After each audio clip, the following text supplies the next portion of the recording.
தேவனுக்கே மகிமை உண்டாதாக. இயேசு கிறிஸ்துவின் நாமத்தில் உங்கள் யாவருக்கும் அன்பின் வாழ்த்துக்கள். இப்போவும் கூட நம்ம ஒரு மிஷினரியை பற்றி தான் நம்ம பார்க்க போகிறோம். வில்லியம் கேரி ஒரு சாதாரண செருப்பு தைக்கும் தொழிலாளி.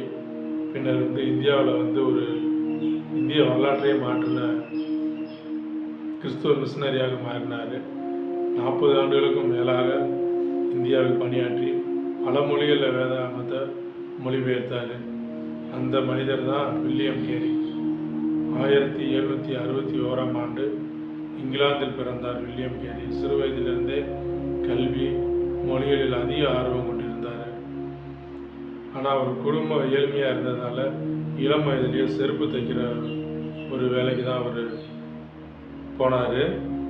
வேலை செஞ்சபடியே பல மொழிகளில் அவர் கற்றுக்கொண்டார். இயேசு கிறிஸ்துவின் சுவிசேஷத்தை உலகம் முழுவதும் அறிவிக்க வேண்டும் என்று ஒரு தீவிர பாரம் இருந்தனால அவர் இதயத்தில் உருவாச்சு. அதுக்கப்புறம் 1793ஆம் ஆண்டு பல சவால்களையும் எதிர்ப்பையும் மீறி வில்லியம் கேரி இந்தியாவுக்கு வந்தார். அந்த காலகட்டத்தில் இந்தியாவில் மிஷினரிங்கிறது ரொம்ப ஒரு கடினமான ஒரு சூழ்நிலை. ஏன்னா பணம் குறைவு, மொழி தெரியாதவங்க இருக்கும், குடும்ப சிரமங்கள் என பல பிரச்சனைகள் இருந்தன. ஆனாலும் அவர் கைவிடலை.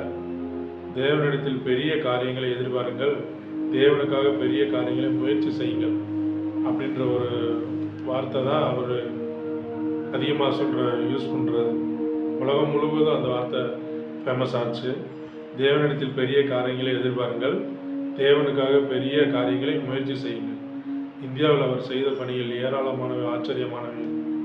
பல ஏழை குழந்தைகளுக்காக பள்ளிகள், ஸ்கூல் ஆரம்பித்திருக்காரு. கல்வி மற்றும் எழுத்தறிவில் அதிக ஊக்குவித்திருக்காரு.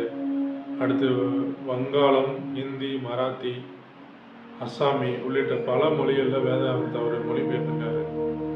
அப்புறம் ஒரு காலேஜ் ஒரு கல்வி நிறுவனத்தை நிறுவியிருக்காரு. பெண்கள் மற்றும் குழந்தைகளுக்கு எதிரான சமூக சீர்திருத்தங்களில் பங்கேற்றிருக்காரு. அவரது மொழிபெயர்ப்பு அணிகள் மூலம் கோடிக்கணக்கான மக்களுக்கு தேவனுடைய வார்த்தை அவர்கள் சொந்த மொழியில் கிடைக்க வழி செய்தார். வில்லியம் கேரியின் வாழ்க்கை அவ்வளோ எளிதாக கிடையாது. அவர் குடும்ப இழப்புகளையும் பொருளாதார கஷ்டங்களையும் ஊழிய தடைகளையும் அவர் சந்தித்தார். ஒரு பெரிய தீ விபத்தில் அவர் அச்சகத்தில் இருந்த எல்லா மிஷினுமே எரிஞ்சு இதாகிடுச்சு, மொழிபெயர்ப்பு செய்கிற மிஷினு ஃபுல்லாக. ஆனாலும் அவர் மீண்டும் ஆரம்பித்தார். அவர் விசுவாசமும் விடாமுயற்சியும் பல தலைமுறைகளுக்கு முன்மாதிரியாக இருந்தது.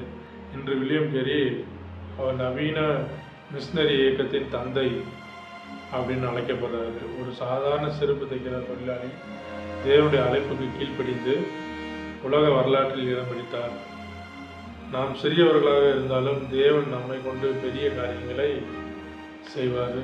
நம்ம பெரிய காரியங்களை நம்ம மூலியமாக செய்ய பயன்படுத்துவார். தேவனிடத்தில் பெரிய காரியங்களை எதிர்பாருங்கள், தேவனுக்காக பெரிய காரியங்களை முயற்சி செய்யுங்கள். கர்த்தர் தாமே உங்கள் அனைவரையும் ஆசீர்வதிப்பாராக. இந்த வீடியோ பார்த்த உங்கள் அனைவருக்கும் நன்றி.